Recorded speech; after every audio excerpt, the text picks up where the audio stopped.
હું આવ્યો પહેલા ડોક્ટર સાહેબ ભાષણ કરતા હતા. મને લાગ્યું કે ડોક્ટર સાહેબ પણ ખૂબ સારી રીતે વાતો બધી ઉદાહરણ સાથે આપી શકે છે. પહેલા તો સૌ ગંગાજી દર્શન કરી ચારધામની યાત્રા કરીને આવ્યા એ તમામ પરિવારને હું હૃદયપૂર્વક ખૂબ ખૂબ અભિનંદન આપું છું. બધાને બોલાવ્યા, બધા સંબંધીઓ સ્નેહીઓને, અને આવો સરસ મજાનો ગંગા થાળીનો કાર્યક્રમ રાખ્યો. આ એક લાગણી અને પ્રેમનો સંબંધ હોય. મારા માટે એવું કીધું કે અહીંથી ઓફિસથી ફોન કર્યો હતો ને ત્યાંના મુખ્યમંત્રીશ્રીએ મદદ કરી, તો હું આપ સૌ વતી પણ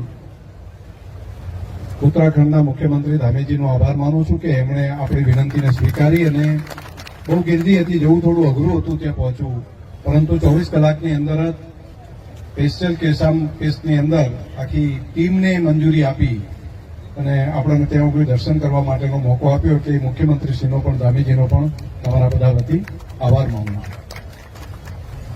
આ બધા પ્રસંગો જે આપણે કર્યા છે એમાં આ શ્રદ્ધા ભક્તિ ભાવ બધું અંદર ભળે, પણ શ્રદ્ધા ભક્તિ ભાવ સાથે મળવાનું જ્યારે થાય ત્યારે કોઈ વિચાર હોય.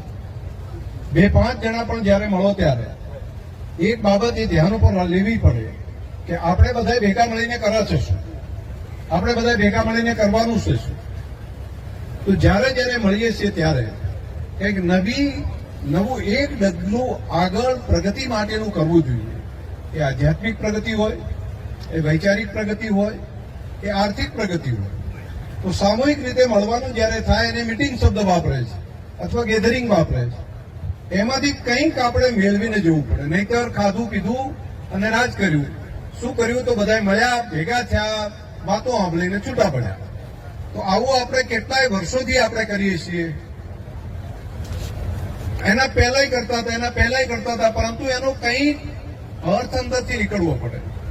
5-25 જણા જ્યારે ભેગા મળીએ છીએ ત્યારે કોઈક નવી વાત, નવો વિચાર, સારી બાબત, સારી ટેવ એને આપણે અંદર ઉમેરવું પડે.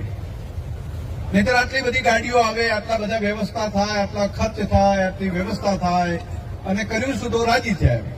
તો રાજી થાય તો બરાબર છે, એ પણ સારું જ છે, પરંતુ એના વગર કંઈક નવો વૈચારિક કંઈનું કંઈક કરવું જોઈએ.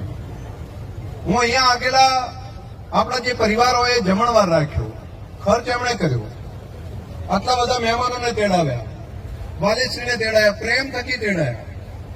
પરંતુ આમાં જો નાનકડું એક કામ જો આપણે કરી શકીએ કે જો એકાદ બીડી મૂકવાનું કામ પણ જો કરી દે ને કે આ ભેગા થયા છે ને એક બીડી બંધ કરશું, આટલું જો કરી દઈએ ને તો પણ આપણું સફળતા ગણાય. નહીતર બધા ભેગા થઈને એમ લાગે ગોળિયા પીવે છે તો આપણે પીવું. જો એ શીખવાનું ચાલુ કરીએ તો ગેધરિંગ ક્યારેક આપણને નુકસાન પણ કરે. તો ભેગા મળ્યા હોય ત્યારે સંઘ શક્તિ કલિયુગે કહ્યું છે ભગવાને શ્રીમદ ભગવદ્ ગીતામાં, ભેગા મળો છો સ્વરૂપના રૂપમાં તો તમારું સ્વરૂપ ઈશ્વરનું સ્વરૂપ બને છે. તો ઈશ્વરનું સ્વરૂપ બનતું હોય ત્યારે ઈશ્વર જેવા નિર્ણયો એક એક વ્યક્તિએ જ્યારે મળો છો ત્યારે કંઈ ને કંઈ લેવું જોઈએ. એટલે એક વાત મારા મનમાં આવી એટલે મેં કીધું કે આટલો ખર્ચ, આટલી વ્યવસ્થા, આટલા મોટા પ્રમાણમાં બધા મળો છો ત્યારે કેટલું અમારે તો આ ચૂંટણીના ખર્ચમાં આવી સભાઓ કરવી હોય ને ત્યારે કેટલા ખર્ચા કરે તો મેળ ના પડે. તો બધા તાલુકા જિલ્લા પછી અહીંયા વગર ખર્ચે, વગર પેલાએ, વગર ગાડીએ, વગર પેલાએ બધું થાય છે. તો શું થાય છે? તો પોતાના ખર્ચે આવે છે, પોતાની આત્મીયતાથી આવે છે. શું કામ? સ્નેહના તાંતણાને કારણે આવે છે. આ સ્નેહના તાંતણાની અંદર, આ સ્નેહના બંધનની અંદર જો પ્રેમનું અમૃત વધારાનું મૂકી દેવાય, એની અંદર વિકાસ માટેનો એક નવો આપણે આયામ ઉમેરી દઈએ તો બહુ મોટું પરિણામ આવી શકે. આ જ કામની અંદર મને ખબર છે, એક વખત આઝાદી વખતનો પહેલાનો સમય, સ્વતંત્રતા માટે કોઈ મળતા નહોતા અને એ વખતે મહારાષ્ટ્રની અંદર તિલકજીએ એક નવો કાર્યક્રમ ચાલુ કર્યો. લોકમાન્ય તિલકે ગણેશ પૂજન અને ગણેશ ચતુર્થીનો કાર્યક્રમ કર્યો. આમ લડાઈ સ્વતંત્રતા માટેની નથી મળતી, પરંતુ ગણેશ ચતુર્થીના નિમિત્તે બધા ભેગા મળીને એક મત બનાવ્યો અને એ પછી ધીમે ધીમે એક જન આંદોલન તરીકે ઉભું થયું અને બધાની અંદર સ્વતંત્રતા માટેની એક નવી આલેખ જાગી. મારી તમને બધાને વિનંતી છે કે આપણે અહીંયા કમસે કમ વ્યસનોની ગુલામીમાંથી મુક્ત થવું એ આટલા વર્ષો પછી આપણે બધાએ સંકલ્પ કરવો પડે. શિક્ષણને પણ એ જ પ્રમાણે પકડવું પડે. શિક્ષણને પણ એ જ રીતે આગળ વધારવું પડે. શિક્ષણને પકડીએ, વ્યસનોને દૂર કરીએ તો મને લાગે છે કે આપણી પ્રગતિ નવા સમયની ખૂબ સારી રીતે થશે. તમે ખૂબ પ્રેમ ભાવથી હમણાં જ આ નજીકની ચૂંટણીમાં, લોકસભાની આ ચૂંટણીમાં તમે બધાએ ખૂબ મહેનત મથામણ કરી અને મહેનત કર્યા પછી અહીંયા પરિણામ પણ તમે સારું આપ્યું, પરંતુ છતાંય કંઈક કચાશ રહી ગઈ. અહીંયા ન રહી ગઈ હોય તો પાલનપુરમાં અહીંયા પણ થોડી ઘણી રહી ગઈ. તો અહીંયા જે કચાશ રહી ગઈ એના કારણે પણ એક એક વ્યક્તિને દુઃખ હોય છે, મનમાં પણ બધાને દુઃખ હોય. મારું બધું થોડુંક મહેનત થઈ ગયું હોત તો દેશ જે પ્રગતિની દિશામાં આગળ વધી રહ્યો છે ત્યાં આગળ એની સાથે કદમ મિલાવી શકો, એના કારણે જિલ્લાનું ભવિષ્ય ઉજળું થઈ શકો, એના કારણે જિલ્લાની પ્રગતિ અટકોત નહીં. આ વાત ચોક્કસ બધાના મનની અંદર થોડું અંદર તો બધાને રહેતું હોય. ઘણા તો ખાધું નહીં હોય, જમ્યા નહીં હોય, ઘણાને તો મનની અંદર અફસોસ પણ ત્યાં આગળ થયો હશે, પણ બધું કેમ આટલી મહેનત કર્યા પછી પણ થયું.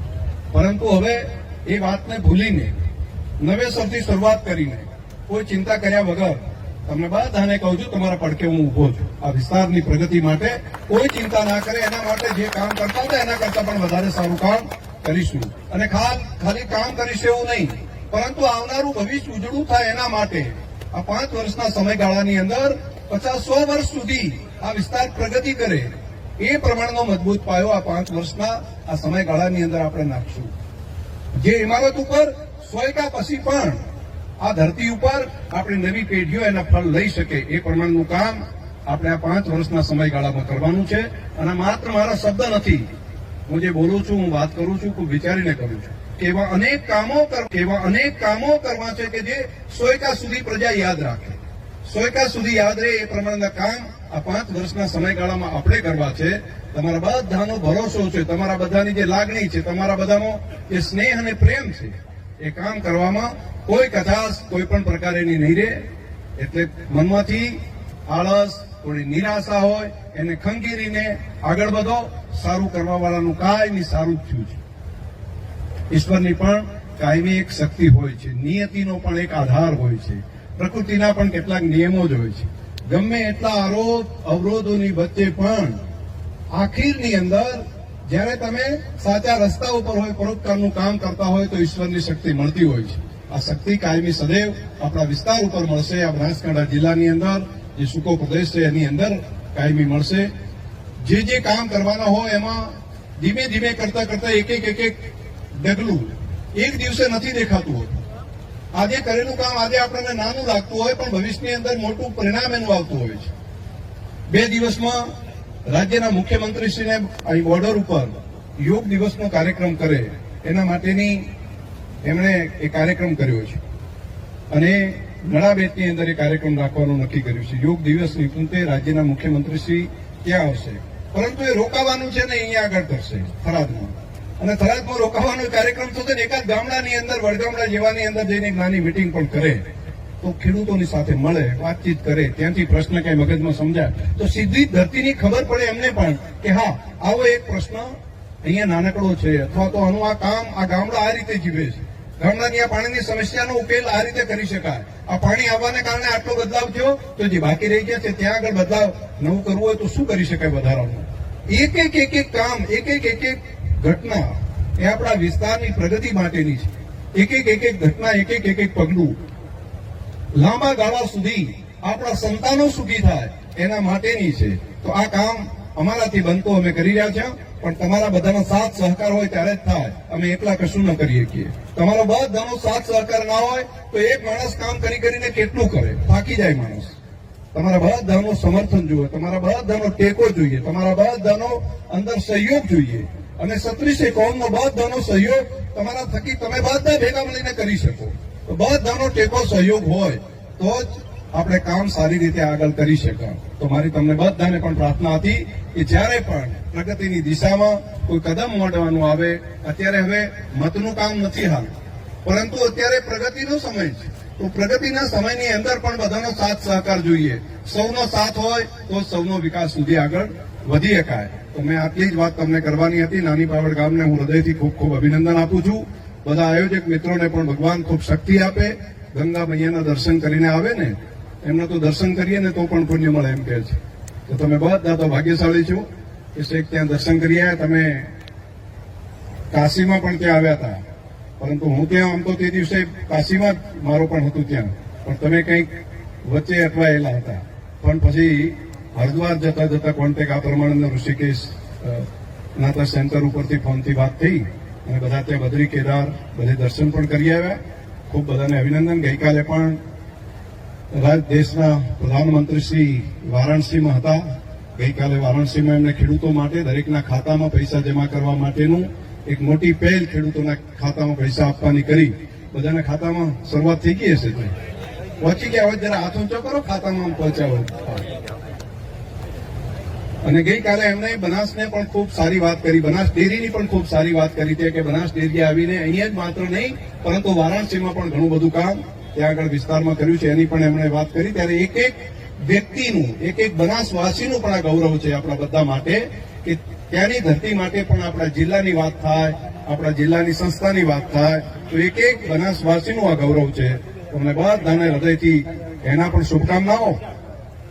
બધાએ જમી લીધું? બાકી છો? બધાએ